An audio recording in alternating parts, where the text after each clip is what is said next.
and make a major speech. He unveiled what is basically his position today, which is the collapse of the Soviet Union was engineered by Western enemies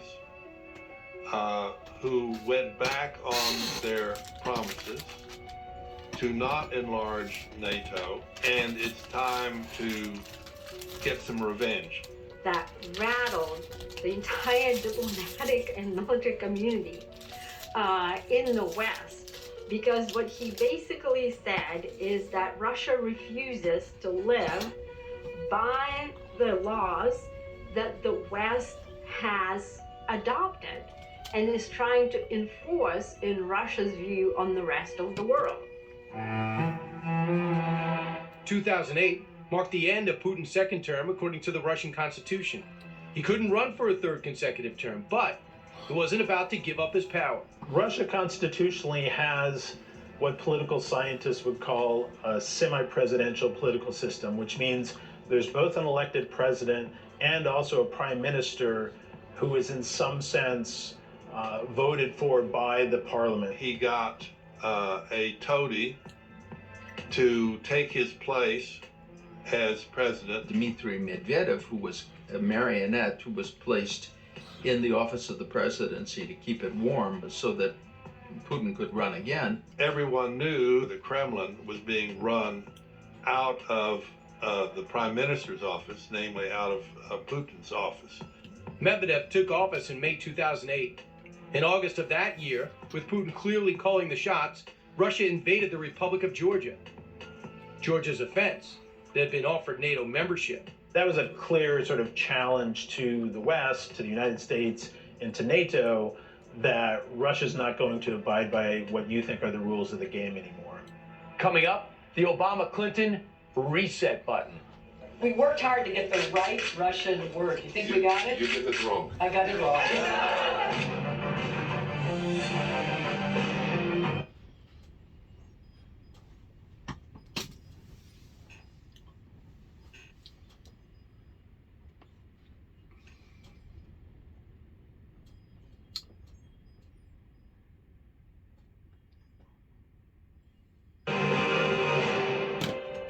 By 2009, there was an ample reason for the West to worry about Vladimir Putin, but it still had to deal with him too. And the new American president, Barack Obama, believed he had an approach that would work.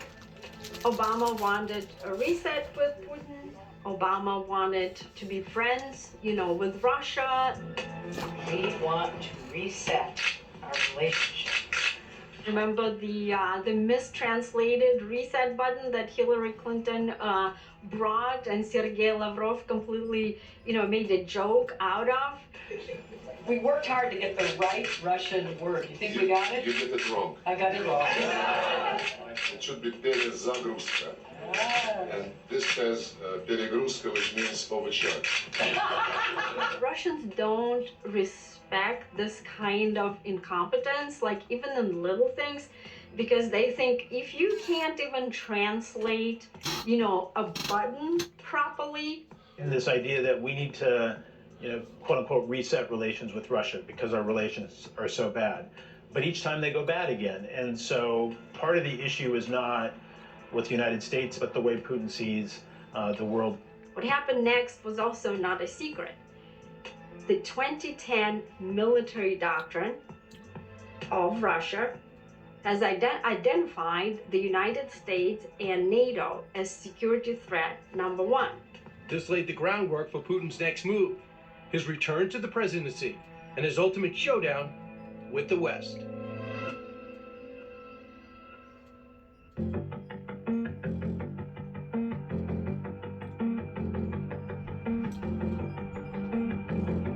In September 2011, Putin and Medvedev come out and announce, well, we've decided that Putin's going to run this time. This unleashed very, very widespread and serious demonstrations against Putin. The slogan of these demonstrations was Russia without Putin.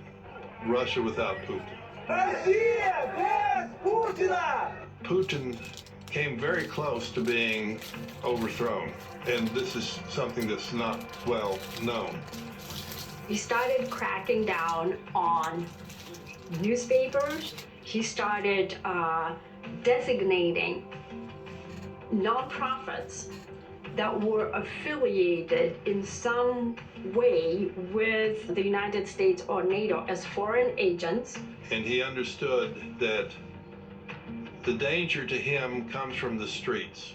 One infamous crackdown that gained worldwide attention was his treatment of the band Pussy Riot. The Pussy Riot kerfuffle really irritated Putin. They were performing, either on top of the church, which Putin viewed as a sacrilege. It also undermined his whole strategy of using Russian Orthodox Church as a geopolitical weapon. He's come to see Russia as the true embodiment of historic European conservative Christian values, and he has this notion that the West has lost its way with gay rights, multiculturalism, those sorts of things. He sees that as the decline of the West. But also he can use religion to get his population back on track with regard to curing alcoholism, improving marriage situation, and so he threw them in jail. Despite the unrest, Putin won re-election in 2012. Put the eyes of the world on the ballot box, he had a share of Western critics. The State Department, and especially Hillary Clinton, was very vocal about that. We talk about irregularity and how Putin is illegitimate. And a bunch of people came out to protest. One of the crowds was up to about 100,000 people. And Putin basically saw that as a sign that the United States was actually behind in funding these protests. So he openly repeated that declaration that the United States and NATO were a threat, that Russia was going to combat cultural revolutions, whether it's in Ukraine, Georgia. This is why he reacted so violently to the Maidan revolution in Kiev. The specter of hundreds of thousands of people in the street in Kiev frightened the Russian leaders, and that was the reason for the seizure of Crimea. And it would just be a hint what was to come.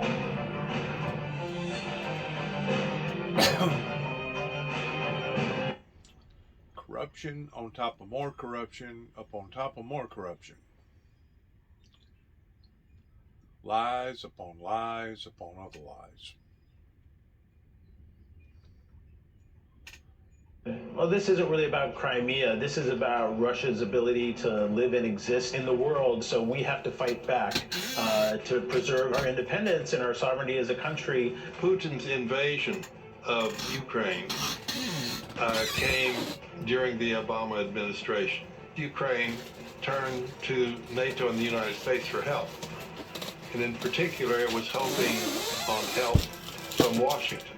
There was the famous incident where they wanted anti-tank weapons, and Obama gave them meals ready to eat. His way of thinking about Putin was, if we actually arm the Ukrainians effectively, we're going to make Russia a considerable enemy. From everything I see, has no respect for this person. Well, that's because he'd rather have a puppet as president of the United States. No puppet. And it's pretty clear. You're the puppet. It's pretty clear you won't admit No, you're that the the puppet. Russians have engaged In America, in cyber attacks 2016 against the featured a clash between Hillary Clinton and Donald Trump, and attempting to throw in a monkey wrench was Vladimir Putin. So let's start with the fact that election interference is one of Putin's strategies to destabilize the United States. Russian security services hacked into the emails of the Democratic National Committee and Hillary Clinton's campaign advisor, and then provided those to WikiLeaks, and those were interjected into the media space at important times during the campaign. In the end, it ended up hurting Putin again because many people were so outraged at the idea that Russia was trying to interfere in the election, and this led to even more sanctions against the Russian government. They really weren't in any better position at the end of the Trump presidency than they were at the beginning. So in that sense, that confirmed for Putin that America's always out to get us. In 2020, Joe Biden defeated Donald Trump in a bitterly contested election. When Biden took office in 2021, it was a foe that Putin did not necessarily respect. The Russian intelligence services have assessed President Biden as of weak character and predisposition to be Russia's friend and kind of smooth out the situation. Remember, Biden was his representative to Ukraine, and I remember quite well all the visits that Biden paid to Kiev, where he came in with blustery words and empty hands. Biden's greatest mistake with Putin may not have been how he handled Russia, but his withdrawal of Afghanistan. He saw the chaotic withdrawal. He saw the weakness that was projected by the way in which NATO was humiliated and the U.S. was humiliated on the way that that war ended. And he saw the reaction at home to the way the withdrawal was carried out. The American betrayal of Afghanistan gave them some hope that they could wring concessions from the U.S. or they could dictate terms to the U.S. Coming up, an emboldened Putin makes his most brazen move on the international stage.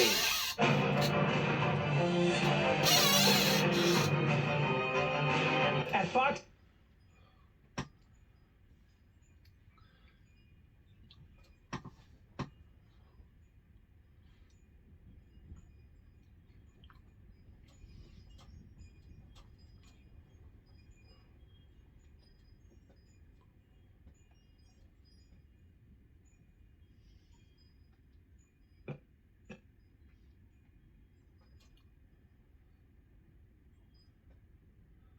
Change with Vladimir Putin. Its misunderstanding of this man has really cost us a lot. And had we really paid attention and really done our homework, because the amazing thing is that he never made it a secret. If you connect the dots from Putin's KGB history, you see a long trail of laying the groundwork for the kind of invasion that we are now seeing and the pretense to go into Ukraine to essentially swallow a European nation. So is Putin just implementing his master plan, or is there something more going on? Breaking tonight, Russian troops are attempting to take control of Ukraine's capital. He seems erratic. There is an ever-deepening delusional rendering of history. He's descending into something that I personally haven't seen before. If you look at the way he dressed down his senior intelligence chief just hours after the parliament, the fear in the eyes of that intelligence chief, who until now had been part of Vladimir Putin's inner circle, that's very telling to me. We're now back to an era of Kremlinology where we have only those videos to go by. It is widely believed that Putin doesn't use a mobile phone, doesn't use the internet. He's very cut off from the rest of the world. Putin has self-isolated himself because of COVID, and so he is seeing a smaller group of people. He's kind of in isolation, stewing about how things for Russia haven't been going the way he wants them to, particularly with respect to Ukraine. Everything that Putin has done ever since he became president in 2000 has been predicated on the belief that a war between the United States and Russia is inevitable. He's gotten the world's attention, but there was a lot of naivete and appeasement over the years of Vladimir Putin. The red lines were not drawn, they were not enforced, and that's why we have this autocratic leader who's threatening the entire world with nuclear weapons as we speak. So who is Vladimir Putin? The answer to that question is being written as we speak. Will this war in Ukraine lead to a clash of nuclear powers? Could it lead to his ultimate demise, or something in between? As Shakespeare put it, what's past is prologue. And whatever Vladimir Putin has done until now, the current crisis may well be how history defines him.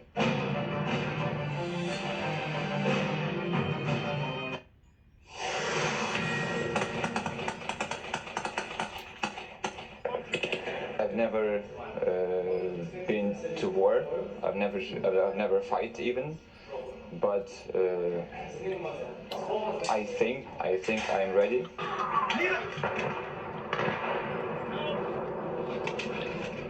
And we were just minding our own business, and then suddenly all of this just like avalanche on us. The UN confirms at least 364 civilians have died in Ukraine since Russia began its invasion 12 days ago, but fears the actual number of deaths is much higher. Good evening, I'm John Scott. This is a special 2-hour edition of the Fox Report. A senior U.S. defense official tells Fox News Russia has launched an estimated 600 missiles into Ukraine since the invasion began. Tonight, Ukraine says Russia is ramping up its shelling attacks across the nation, bringing evacuations in several cities to a halt. Meantime, the UN says 1.5 million people have fled Ukraine so far, in what the head of its refugee agency calls, quote, the fastest growing refugee crisis in Europe since World War II. With his country under attack, Ukraine's President Volodymyr Zelensky is urging the West to take a stronger stance against Russia. Think about the sense of impunity of the invaders. They announced their planned atrocities. Why? Because there is no reaction. Because there is silence. Not a word, as if Western leaders have dissolved tonight. The audacity of the aggressor is a clear signal to the West that sanctions against Russia are not enough. We have Fox team coverage tonight. First to Lucas Tomlinson live in Lviv, Ukraine. Lucas. John, a new intelligence report says up to 4,500 Russian soldiers have been killed fighting in Ukraine in just 10 days of fighting. Another indication that this invasion has been a disaster for Vladimir Putin and his army. The violence so widespread it's causing tens of thousands of refugees to flee Ukraine and come here to the city of Lviv, where the mayors welcomed them with open arms. Recently, hundreds of orphans were among those that arrived here. Here's the director who spoke earlier. My heart is being torn apart. I'm sorry. It is tough. When families are separated, it is very hard. Man. More than 200 orphans arrived here in all to Lviv by train seeking refuge. They arrived here from Zaporizhzhia in southeast Ukraine, home to Europe's largest nuclear power plant, attacked by Russian troops a few nights ago. The children left for Poland 40 miles away. The mayor of this city says 65,000 people arrived here on Friday alone. This city has opened up its arms to more than 100,000 fleeing the violence since the war began over 10 days ago. And as you mentioned, John, over 1.5 million people have now fled Ukraine, according to the United Nations. During church services here today, locals packed the pews. They prayed for their country and for the defeat of Vladimir Putin's army. Today, the British military's top officer says morale in the Russian forces has plunged after units have been decimated by Ukrainian fighters. He says some Russian soldiers in that long convoy stuck outside the capital since Wednesday are now camping out in the forest because their equipment is failing. He says Russia has not been honest from the very beginning. Russia said it wasn't going to invade, and it invaded. Russia said it was going to take Ukraine quickly, and that hasn't happened. Russia said that it would be welcomed as liberators. That clearly is not the case. Russia lies, Russia behaves in a disgraceful fashion, and Russia has to stop this shocking war. The past few days has become very clear what the Russian military strategy is here in Ukraine, John. Bomb airfields, try to take them over, and also deny airfields for those MiGs to come over from any neighboring European countries. It's certainly causing widespread violence here, and certainly we've seen some shocking images of some of the most advanced Russian fighter jets flying, not dropping precision-guided weapons, but dumb bombs, John. Classic 500-pound bombs that have been used back in World War II, which are spreading terror throughout this country and sending many people fleeing, including here to Western Ukraine, John. And so far, the war has not come very directly to Lviv, where you are, but that certainly could be coming, correct?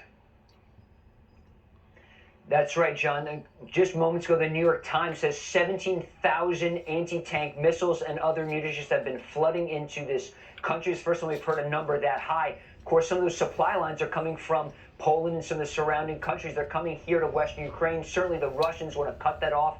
In the past few days, we've seen the city start to make more preparations. At the church, we've seen the stained glass windows being covered up. We've seen some of the monuments here covered up, and people are taking many more precautions. There is increasing concern here, John. I've heard from officials that they worry the war could come here to Western Ukraine. John?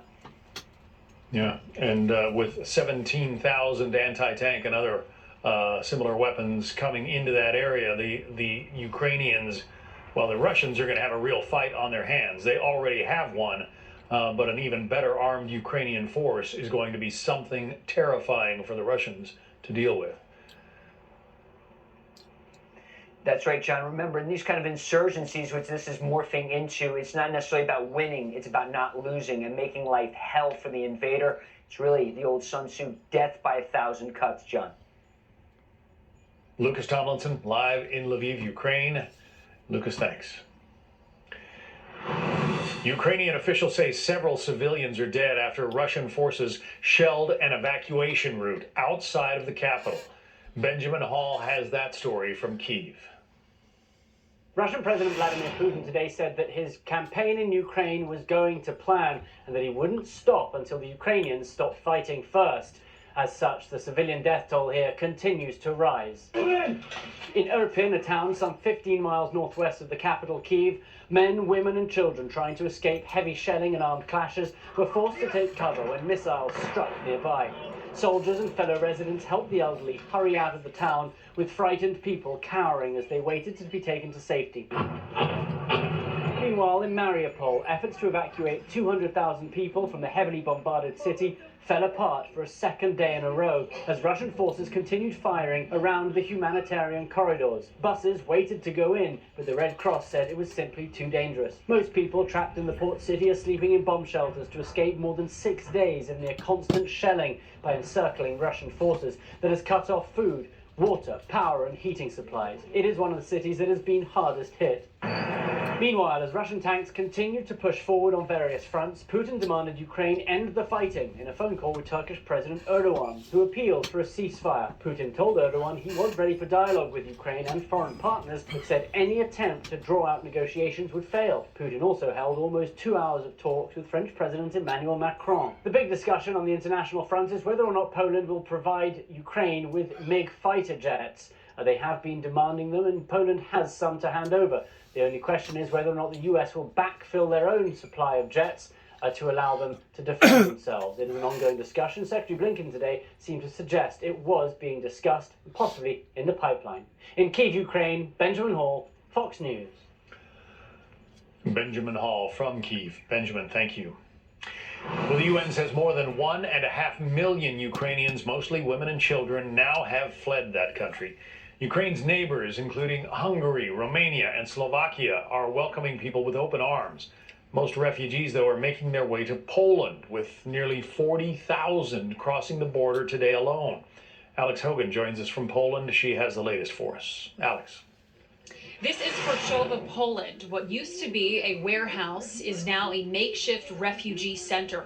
Hundreds of thousands of Ukrainians have crossed the border, coming here, finding safety in Poland's open borders. Now, inside this warehouse, it is cot after cot butted together of strangers sleeping next to each other. They don't know each other, they don't speak the same language, but they share the same painful reality of having to leave their home behind and leave loved ones behind, knowing they don't know yet when and if they will see them again. There are so many children and women here hoping to get their kids to safety. In these crowds, we see people raising their hands, hoping to make it onto these buses that will then take them to another city where they hopefully have made arrangements. There's no tickets to get on the bus. They simply have to push their way through and hope that they will be the lucky passenger that makes it on. These workers have been working tirelessly to push these people through, help them out, make sure that they are fed, and literally carry the babies onto the bus.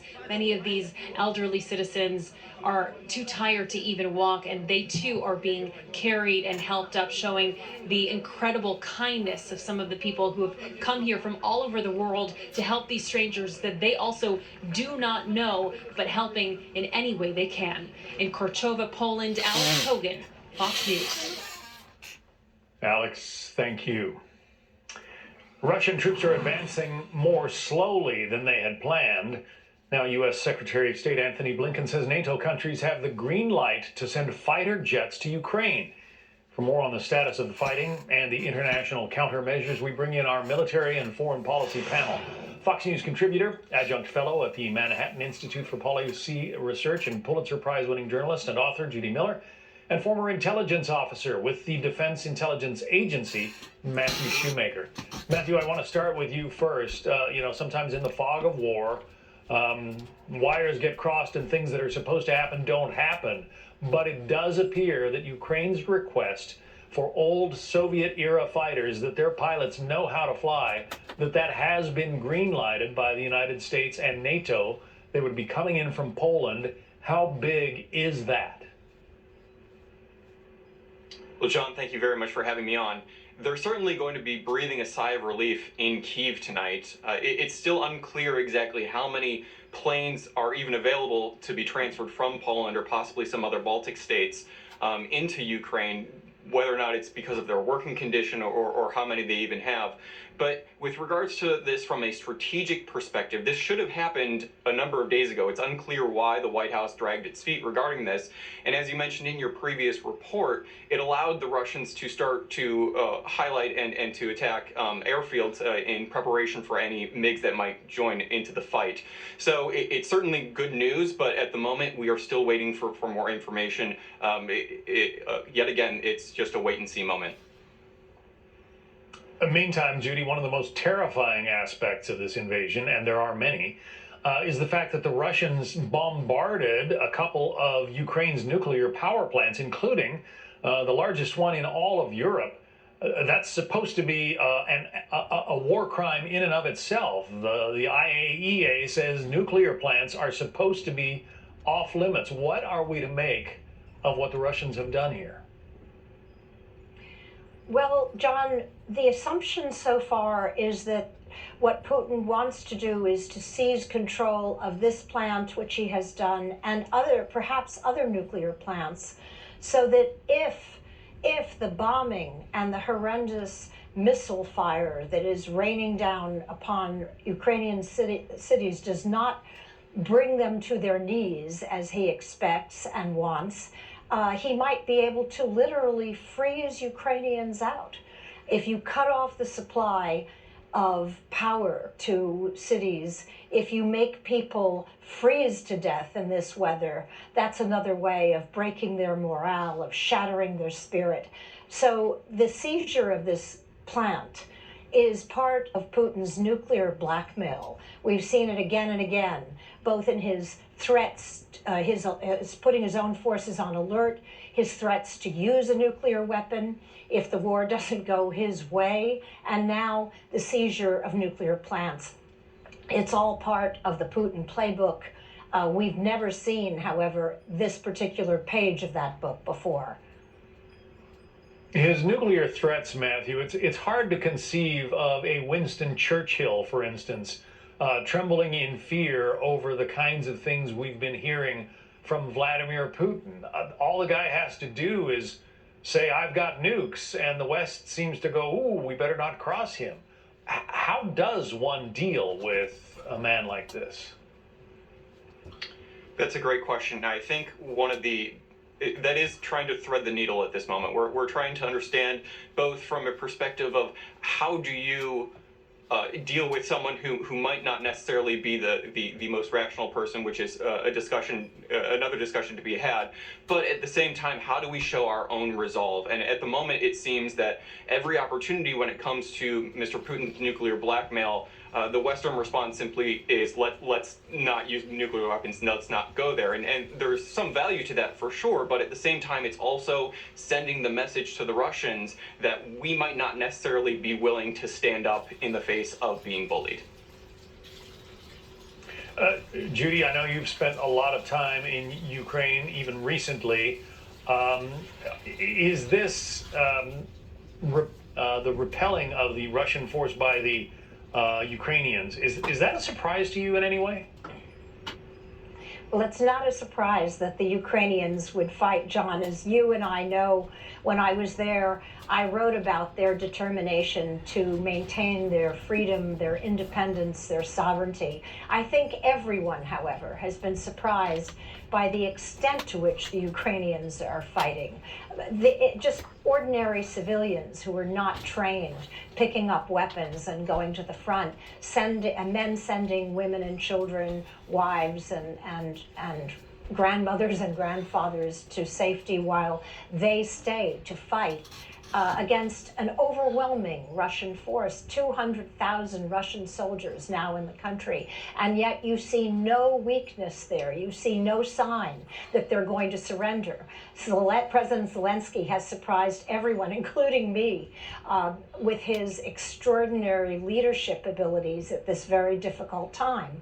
As for Poland, and I really do want to address this, Poland says that it is willing to send fighter jets to Ukraine, but getting them there is no easy matter. And also the Polish officials, I'm told, are still negotiating with the Americans over whether or not we would replace these fighter jets if and when they are shot down by the Russians. So there's still negotiations taking place, and I think that accounts in part for the delay that we've seen in getting these jets, which is what Zelensky wants, to that country. But we are doing everything we can to speed the weapons to him that he needs to defend his own country.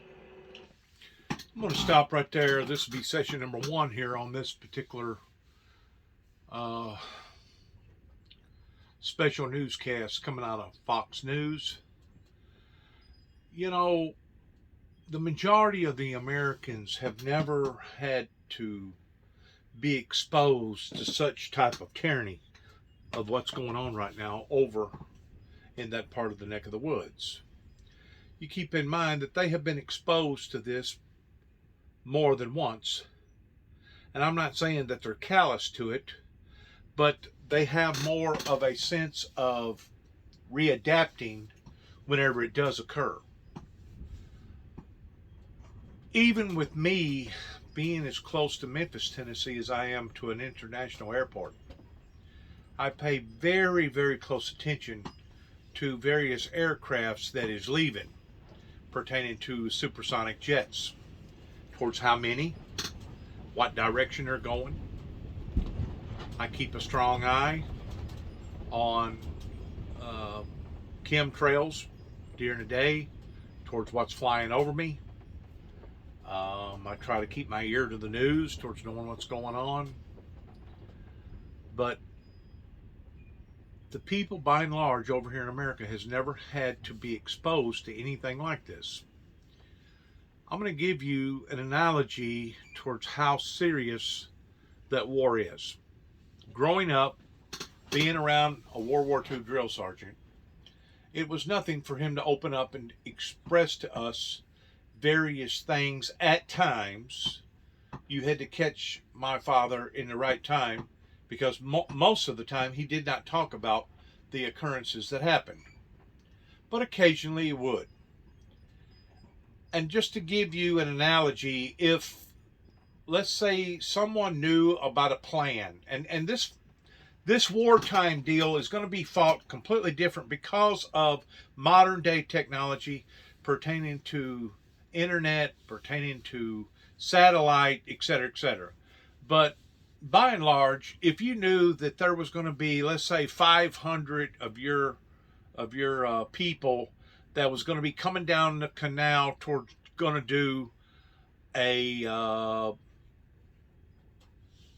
jump on the enemy, and one of them guys got captured, okay, they would induce pain and suffering and torture upon this individual until he or she told them what they wanted to hear.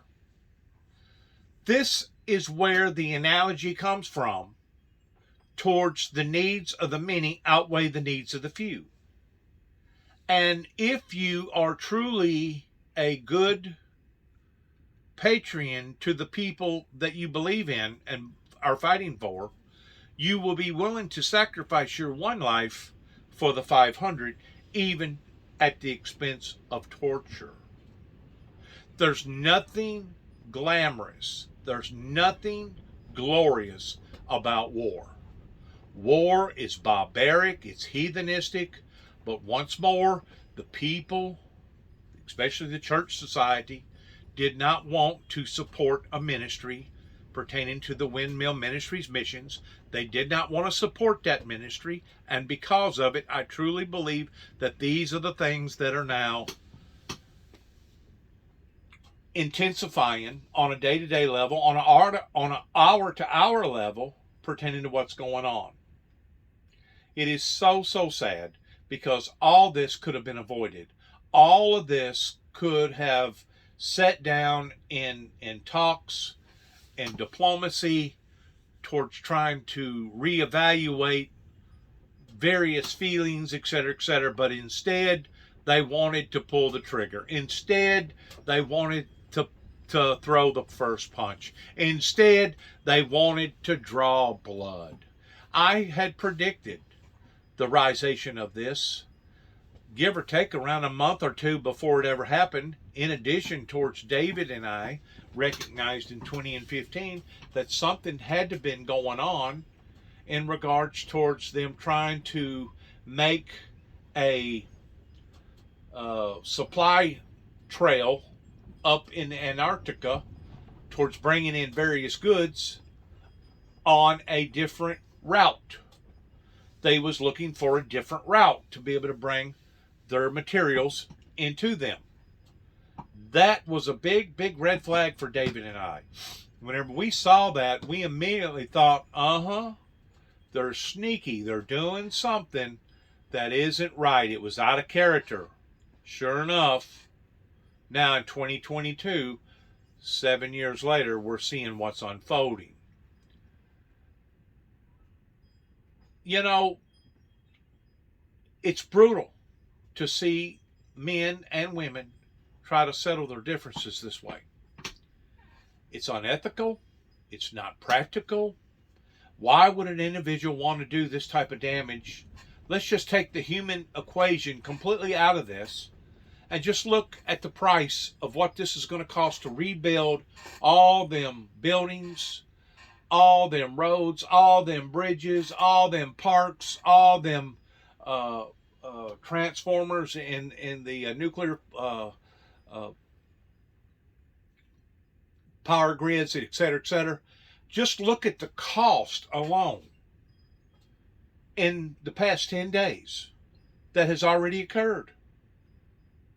I guarantee you it would be in the billions. And if he continues on the path that he's on, if you was to put a pencil to it, it probably ain't going to be long until it will reach trillions. Over $1 trillion is what it's going to take: man hours, labor, concrete, steel, wood, good old-fashioned elbow grease to build everything back that right now has been destroyed, if you was to stop right now. So I tend to wonder if this hasn't merged into a type of situation, let's say a wife and a husband, or a girlfriend or a boyfriend, because of selfishness and greed, she decides that she wants to break up. She's got another relationship. A lot of times, out of rage, out of selfishness, an individual will explode, psychologically speaking, and when they do, they're liable to wind up killing the person that they supposedly love, and then pulling a trigger to themselves. In other words, if I can't have her, no one else is. I tend to wonder that about President Putin, that if he can't have Ukraine, no one else is going to have Ukraine. That he's going to basically turn it into a wasteland, desecrate it, to the point that who's going to want to live there to begin with after he gets through with it? Because he's going to blow up all the bridges and all the buildings and make it basically inhabitable. inhabitable. And if you was to go back in towards making it inhabitable, making it a habitable area to live in, it would cost billions, not millions, billions, if not the way that he's going, trillions of dollars to build it all back. So because of this analogy that does not make no sense, because of this movement, I tend to wonder if he's already on some sort of a suicide mission, knowing that he has crossed that red line of the point of no return, and at this point in time, it's all for one and one for all. And that's the way the United States government needs to look at this. That's the way other countries need to look at this, because let's say that he was a brilliant leader.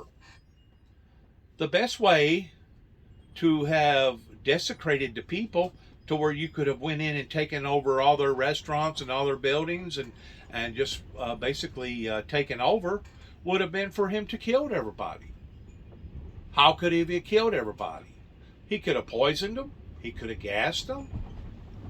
He could have brought in hitmen that basically was only after the people and not after the buildings. He's not doing that. He's going after the buildings and the people. He's turning it into a wasteland, is exactly what he's doing. The same thing after a hurricane or a big storm or a flood or a fire. He's turning it into a wasteland, which does not make sense. That if he is so concerned about wanting to take over Ukraine, how come he wants to take it over in a heap of ashes, in a heap of debris? It don't make sense. From a financial, practical standpoint, if you was going to make an investment in taking over a sector or a segment of people, you would want to try to be as least damaging towards the real estate as you could. That way, once you did get it up and going, it would be profitable for you to maintain that type of status. He's not going at this that way. He's going at this root hog or die. If I can't have Ukraine, neither can anybody else have Ukraine. And because of it, he's bringing self-destruction to not only the human toe, but to the real estate toe. So I tend to wonder if this isn't some sort of power grab, in which that's basically what it is. It's a power grab towards beating his chest, towards bragging about how bad that he and how bad that his military is, towards being able to go in there and pick on the little guy after desecrating their real estate, in addition to bringing harm and hurt into innocent people's lives by purposely targeting the civilian population in that area. This is a terrorist type mentality. Like I said, if you was wanting to take over that property, you don't have the ideology that you want to destroy the property. Who wants to go in and take over a piece of property to where all the buildings and all the roads and all the bridges and all the parks and everything else is destroyed? That wouldn't be profitable. That wouldn't be feasible. So obviously he's got something else on his mind, which is a power grab. In other words, it don't matter to him whether or not he takes over the country of Ukraine and it's all in one pieces, or if he takes over the country involving a billion, zillion, trillion pieces. His bottom line is that he's going to take over Ukraine. Why? So let's start asking ourselves the question. Why is he doing this? Well, he's done already explained it to the world. Because he feels like the Russians got cheated. He got an old vendetta, and this is the way of settling the score. Well, this is a way of bringing self-destruction, not only to yourself, but to your own people. And if anything, it should be Putin that's asking for diplomacy. It should be Putin who is waving the white flag. It should be Putin that is begging the rest of the world to be merciful in not desecrating his whole country. You see, it's in actuality, it's just the other way around. He wants to make it look like he's the one in charge. I got news for Russia. Even though they got nuclear bombs, they cannot kill off the world before the world kills them off. Russia is a big country. Ukraine is only the size of Texas. Their economy in Russia isn't but about as strong as it is in Texas. And that is including the whole country of Russia. Okay? So to think that he's invincible, and to think that he can't be put down, and to think that he's not going to be held accountable for the things that he is doing right now to the Ukrainian people and other people that's over there visiting, is a very senseless act of insanity. You can tell by looking at his actions in how that he presents himself, in his posture, in his voice, in his eye movement. You can tell that he has basically become possessed. He has become possessed with an evil demonic demon, probably many demons, like Legion, and the only way of stopping Putin is by stopping Putin. Because if you think Putin's going to now wave the white flag and surrender, I kind of doubt if he's going to do so. Like I said, he should be doing that, because at risk of not only his own self and not only his army, but his own country. He's going to bring destruction to his own people unless somebody within his circle breaks rank, creates a coup, and takes him over. And I hate to say it, but I mean, it's going to require an assassin. It's going to require somebody to basically go in and not only take him down, but take his family down, and take his generals down, and everybody that's closest to him pertaining to the oligarchs. That's going to be the only way to end this in a halfway civilized way. Other than that, he's taking a chance on losing his own country. So that in and of itself should be a clear sign. It should speak volumes to those who are Russians, who want to maintain their lifestyle, who want to still be Russians.